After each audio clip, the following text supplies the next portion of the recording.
Welcome to the Brad and Taylor Show. Today we have Amanda Miller.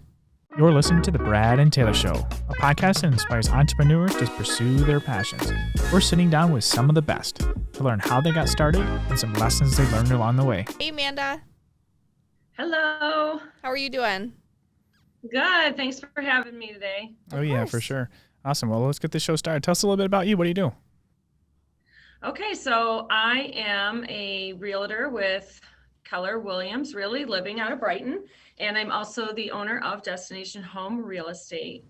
And basically, I help people buy, sell, and invest in real estate, but I also specialize in first-time home buyers. I love to help educate first-time home buyers in the selling process. So that'll probably come up why I like to do that a little bit later. And then I also just started dabbling in vacation homes. So I just realized that I kind of have a niche in selling vacation homes up north, which is where I'm from. I'm originally from Traverse City. So nice. I do a lot of vacationing up there and in surrounding areas. And so I've got listings from Gaylord all the way down. And nice. That's awesome.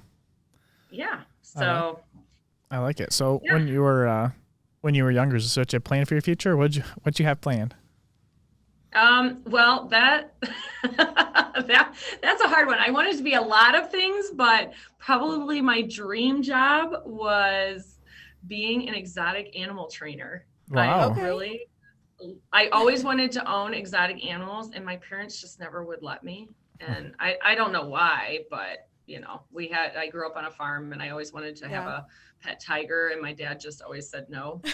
And I can't imagine why. Yeah, I know. And I wanted it to live in the house. And I just told him I can train it. And I said, fine, I'm just going to go to college to learn to train exotic animals. But I never did that. I think reality hit once I college age, When you were graduated high school, what did you do right after that kind of led you down this path? Well, that's funny because I actually ended up going to college to be an elementary education teacher. So I taught 5th and 6th grade. And so I had nothing to do with real estate business, anything like that. And I started working a retail job and in college to support myself and get myself through college. And I ended up just absolutely loving retail and the whole business aspect of retail. So I ended up working corporate retail for the next 25 plus years. So about 9 years ago, I ended up thinking, well, I need kind of a side gig to my corporate retail job. I don't know why, because I was already working 50 hours. But my daughter had started a competitive dance team, and I was like, wow, this is really expensive. And I don't want to give up my lifestyle to pay for her dance. So I was like, oh, people make lots of money in real estate. That's what I thought. And so I decided to get my real estate license and start selling real estate. So 9 years ago, I just thought people would run to me and just want me to sell their houses. And then I realized I had to work to get people's business. So, but I worked hard at it, and I built up a clientele. So I did it part-time for 9 years. And then last November, I ended up losing my job due to COVID in corporate retail. So I went full-time and I went all in, and it's been really good. Obviously the market's been up, but I also have gotten a lot of referrals, and I've got a good sphere built up after 9 years. And that's awesome. People have been super supportive of me going full-time. So yeah, that's awesome. Kind of take us back to your first transaction. How did you get it, and how did it go? Did it go smoothly? Did it go as planned? No, it did not. No. It was my neighbor. Okay. And he came over and was like, hey, you're in real estate. Why don't you sell our house? And everything that could go wrong went wrong. The house didn't appraise. It was way under value. I was like, what do I do now? And then they ended up buying a much larger house. The lady selling the house had a traumatic brain injury, and she was very hard to deal with. And it was just one addendum after another. The close kept getting pushed off. I learned so much in that first deal. It was insane. And I have found that no deal is an easy deal. I always look at other realtors and they're like, oh, and it looks like their closings are so easy. And I'm like, why me? Why me? But, I don't think everyone's is as easy as they make it look. Yeah, There's a lot of stuff that goes on. Yeah. From what we've heard anyways, after talking to a lot of closing. Exactly. Yeah. But you know what? It's that makes the difference between a realtor that, can freak out. I'm pretty laid back and easygoing. So, I tell people even, you don't get to panic until I start panicking. So when things start going wrong, if I'm not panicking yet, sorry, you don't get to panic. That's what I tell my clients. Yeah. That's funny. I know you mentioned you specialize in first-time home buyers. What kind of draws you to those particular clients rather than someone who's been experienced in the home buying process? Because I like to educate, and that goes back to like what I went to school for. So I do like to teach. It just wasn't necessarily children. So I do like to educate and teach, and it just interests me. Now with the internet, home buyers come with so much more. They're educated so much more. Mm-hmm. They know more about the house than the real estate agent half the time. But what they don't know is a lot about the process. Right. So I love to educate them about, during and through the process. And I love it when it's an easy deal. And even if it's a tougher deal that we have to work through, it's all part of an education. And I just love to educate and keep them calm during the process. And I don't know, I just love that part of it. And not that I dislike working with, second or third time buyers, but maybe it's the challenge of the first time home buyers. I like a challenge too. Mm-hmm. So. Yeah. I like it. Yeah. Do you think that HGTV has kind of maybe pushed people into I don't know how to explain it really. Like the reality isn't there for their budget, like what they want on their wish list and then their budget for first time home buyers. Do you see that a lot? Yes. Yeah. Yes. I'm dealing with about 3 of them right now. And it's kind of, you have to work through and say, okay, this is what, and sometimes you have to kind of do, I think there's a show out there that shows, they take them to what's on their wish list and shows them how much. Yep. And I do that. I'll say this box, this house checks everything, but this is, and then I'm like, and this is how much this house is. Right. Compared to, this massive dream home, forever home type situation. Yep. I know I've got a girlfriend who, she's buying her first home soon, and she was talking to me about her wish list. And I'm just thinking, girl, you have no idea. You have no idea. Yes. But I will let you keep that wish list, and I'll let your agent break the news to you. So. Yes, and it's that fine line of not discouraging them from wanting to buy it all. Yep. But it's like, okay, so now that you've seen this, what are your needs and what are your wants and what could you probably, because this is probably not your last home. Mm-hmm. You're not going to, this is not your forever home. So this is just, your first home. So what can you live without until you can get to your next home? And kind of going opposite direction here, you also do vacation homes. So you've been dabbling in the vacation homes. That's complete opposite from the first-time home buyers, I feel like. How does that go compared to the first-time home buyers? It's kind of interesting because if somebody is vacation home shopping, it's kind of like their first time. If they haven't ever bought a vacation home, they are kind of a first-time home buyer, and they're super excited. And just educating them on, well, you've got non-homestead taxes, because they're like, why are the taxes so high?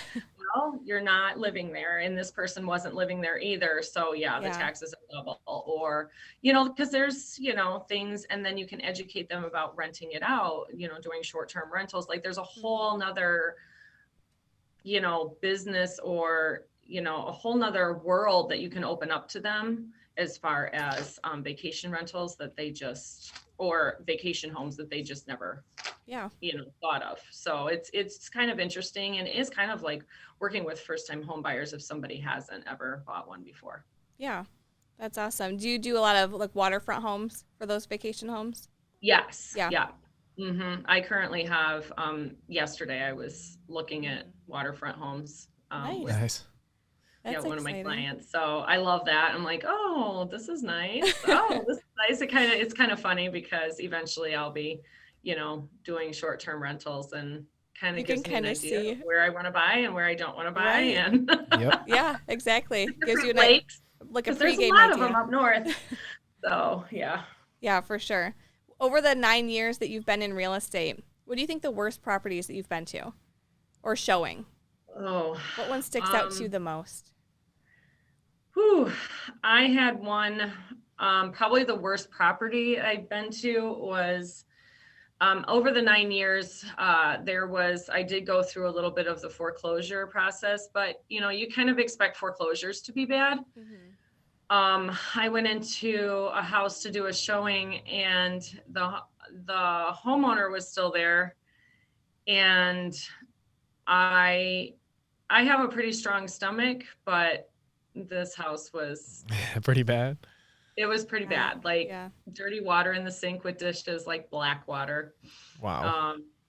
Yeah, it was just filth. And I was like trying to show the house, and when you're supposed to have something positive to say, it was like it was so bad. And I was like, oh my gosh, I don't even know what to say about this.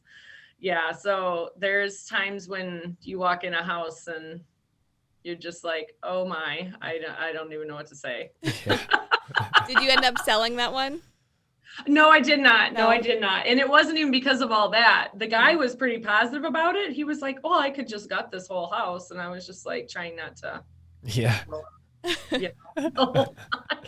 Was the yard at least good on that one? Did it at least have a nice outside? No. Okay. No, the deal breaker was the laundry room roof was falling in. Oh, yeah. This house has structure issues. I was like, oh, is that the problem? On top of everything else, yeah, just one thing after another. Oh, man. That's funny. If you could start over today with all the knowledge that you've learned over the last 9 years, what is one thing that you would do differently? I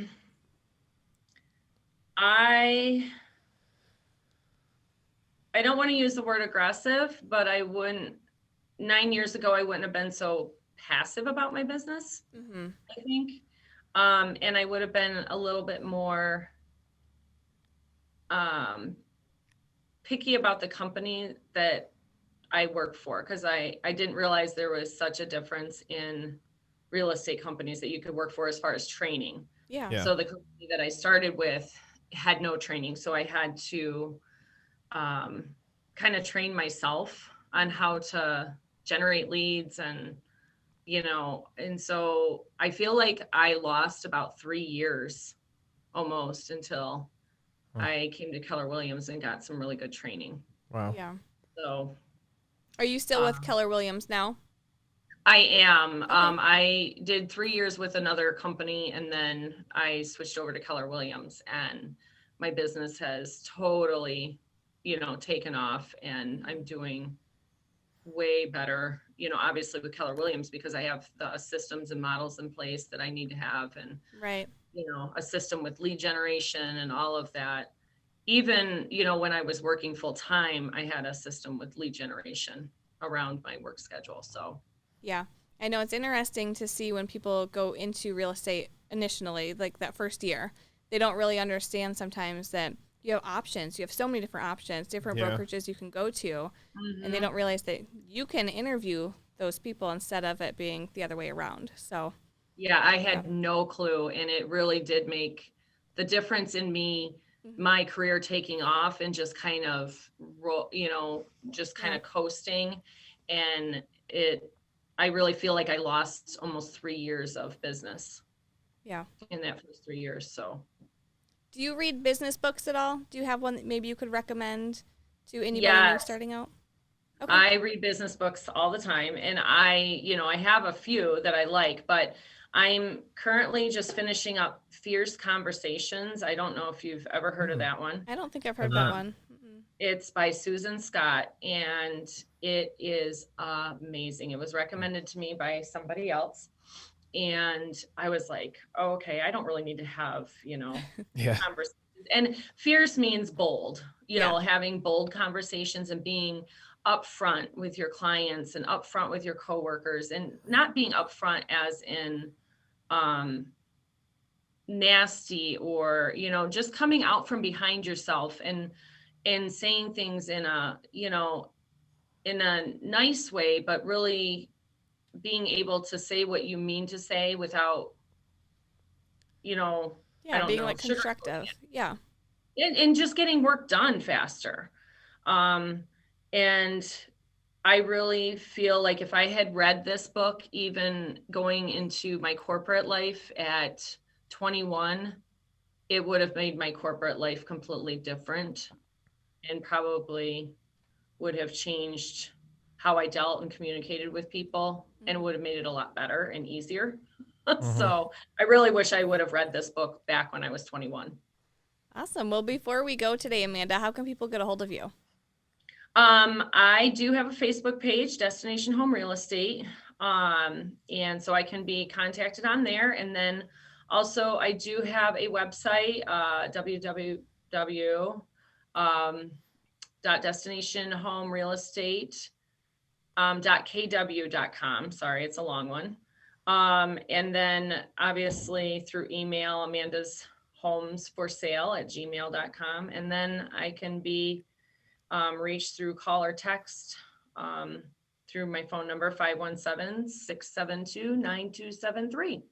Awesome. Well, thank you so much for coming on today and sharing your story with us. Thank you so much for having me. I appreciate it. Are these working? All right.